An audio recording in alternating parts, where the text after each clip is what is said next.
Welcome to this explainer. Today we're going to dive right into the fascinating and honestly pretty terrifying chronological domino effect of global nuclear proliferation. We're tracing this journey from the very beginning because it's an incredible story of high-stakes espionage, clandestine operations, and shifting alliances where even the closest of allies ended up betraying one another in the pursuit of ultimate power. Okay, let's put this into perspective. Out of 195 countries in the world, almost all of which have advanced militaries to defend themselves, there's an exclusive club of just 10 nations that possess the most destructive weapon on Earth. Think about that. That is a tiny 5% of the entire world. And while a few of these nations actually helped each other out, the vast majority acquired this technology through highly secretive means. We're talking top-tier espionage, deadly rivalries, and outright deceit. So let's look at exactly how this exclusive club was formed. The story actually kicks off with Hitler's scientists. Back in 1938, German researchers first discovered nuclear fission. This is the process of splitting atoms to release just massive quantities of energy through a chain reaction. Recognizing the catastrophic potential here, Albert Einstein immediately fired off a warning to the US president. He warned that Hitler could use this discovery to build a devastating, humanity-destroying weapon. And that urgent warning? It sparked the incredibly secretive, heavily funded Manhattan Project, bringing together scientists from the US, the UK, and Canada in a desperate race against time to beat Germany. Fast forward to 1945. Hitler was defeated, but the American research pushed forward and culminated in the successful Trinity test in New Mexico. The US had officially succeeded first. Without any delay, they dropped the Fat Man and Little Boy bombs on Japan the very next month, forcing Japan's surrender and ending World War II. But almost instantly, the US completely broke their research-sharing agreements with their wartime allies. They didn't want this monumental power in anyone else's hands, which, as you can guess, immediately triggered a frantic global arms race. What followed was an era of intense, high-stakes espionage. The Soviet Union, who had been an American ally during the war, felt completely betrayed when American and British scientists suddenly stopped sharing their research in 1941. So in response, the USSR quietly infiltrated the Manhattan Project with spies. The US countered this by deploying double agents to feed the Soviets fake information. But the Soviets were smart. They caught on, distrusted the stolen American designs, and relied heavily on their own research. This shadow war reached a boiling point far earlier than America expected, with the USSR successfully testing their RDS-1 bomb in Kazakhstan in 1949. This officially shattered America's nuclear monopoly and basically kicked off the Cold War. All right, let's move into Section 1. Allies turned rivals, the betrayals that built bombs. Moving into the 1950s, this chain reaction just kept going as former allies turned on each other out of pure necessity and, well, pride. The United Kingdom had actually started their nuclear research even earlier, back in 1940, under a project called Tube Alloys, which was heavily aided by fleeing German scientists. But facing wartime resource shortages, they handed all their research over to the US under the Quebec Agreement. This agreement explicitly mandated that the two nations would share the final technology. But when the US succeeded, they flat out refused to share the tech. They broke the agreement. So a completely betrayed Britain, relying on their own vast uranium reserves, accelerated their program and successfully tested a bomb in 1952 during Operation Hurricane off the coast of Australia. Now, the crucial turning point for France came a few years later, and it really proved that nuclear weapons had quickly transformed from tools of war into essential tools of diplomatic leverage. Originally, French scientists who had worked on the Manhattan Project only wanted to use nuclear tech for electricity, but the 1956 Suez Canal crisis changed absolutely everything. After Egypt seized the canal, France, Britain, and Israel planned an attack. However, the US applied severe economic pressure on France, and the USSR literally threatened nuclear retaliation to protect the Arab states. Humiliated and forced to retreat, France realized they desperately needed their own deterrent, so they tirelessly mined uranium from their African colonies, specifically Niger, Gabon, and Madagascar, and successfully tested a bomb in the Sahara Desert by 1960. For the fifth nation, China, Chairman Mao realized they desperately needed a bomb after facing nuclear threats from the US during the 1950 Korean War. Initially, their staunch ally, the Soviet Union, was actually helping them build it. But relations soured big time when Russia's new leadership softened its stance toward America. In June 1959, the USSR abruptly pulled all of its scientists right out of China. Taking this as a monumental challenge, China mined its own uranium and managed to complete the bomb entirely alone by 1964. They spitefully named the test 596, which represented the 6th month of 1959, as a direct, permanent slap in the face to Russia for abandoning them. Let's shift gears now. Section 2. Shadows and secret deals, clandestine operations.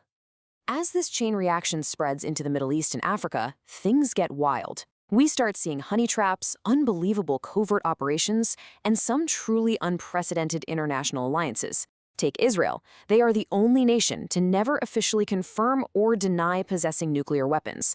Initially, Israel wanted a bomb to counter perceived threats from surrounding Arab nations, and they actually began working with France to get there. However, U.S. President John F. Kennedy strongly opposed Israel's program because he feared it would drive Arab nations straight into the arms of Soviet Russia.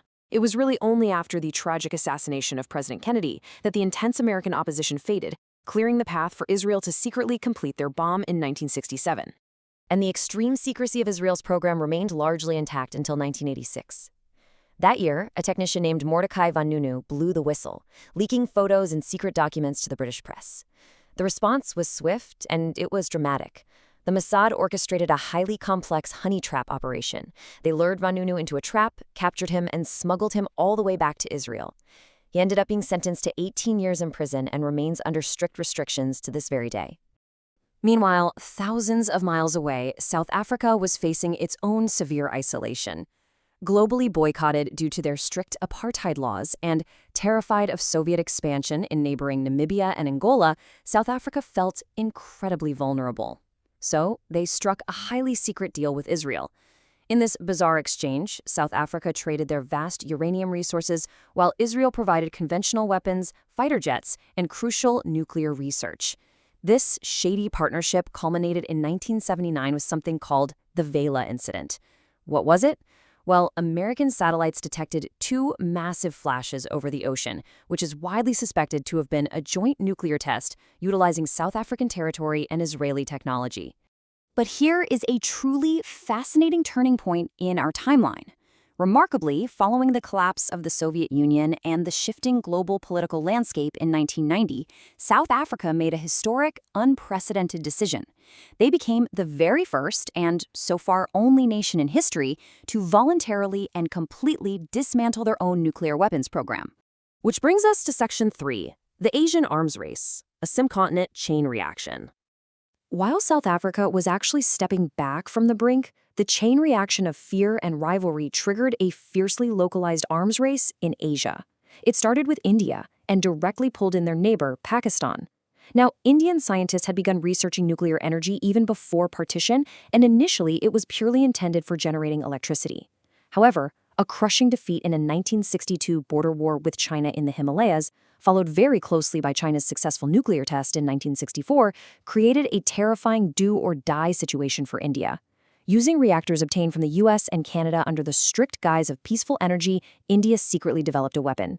In 1974, they shocked the entire world with the Smiling Buddha explosion in the Rajasthan desert. Although India called it a peaceful explosion, the West was absolutely furious, sanctioning India for misusing the technology, which led India to straight up refuse to sign the non-proliferation treaty. As you'd expect, India's 1974 test deeply unsettled neighboring Pakistan. Just 3 years prior, in 1971, Pakistan had suffered a massive defeat to India, which resulted in the loss of East Pakistan, what is now Bangladesh.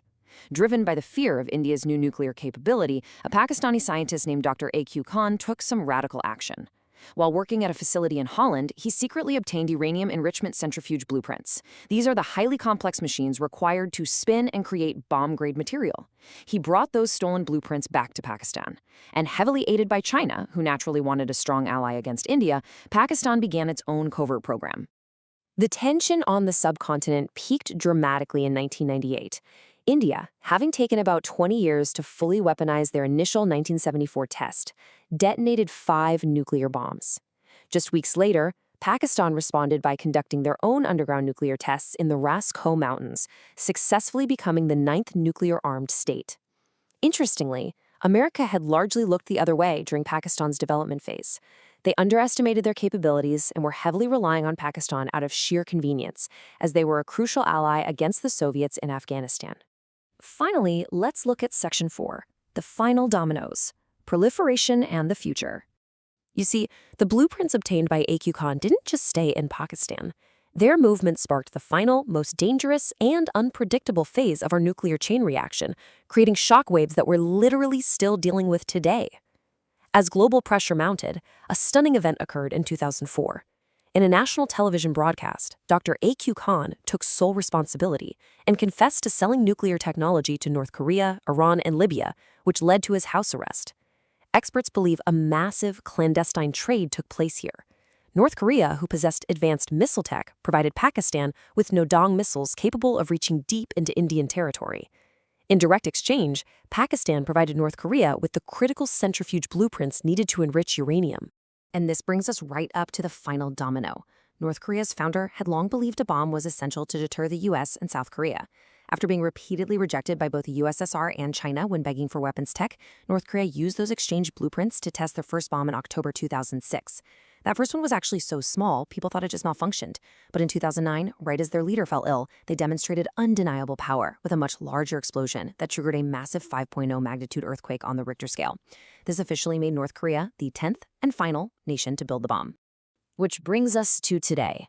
As Israel exerts immense pressure to halt Iran's progressing nuclear ambitions, and with Saudi Arabia's leadership, specifically Mohammed bin Salman, promising to match Iran step for step if they succeed, we have to ask a pretty chilling question based on the history we've just uncovered. Has this nuclear chain reaction truly ended, or are the next dominoes already beginning to fall?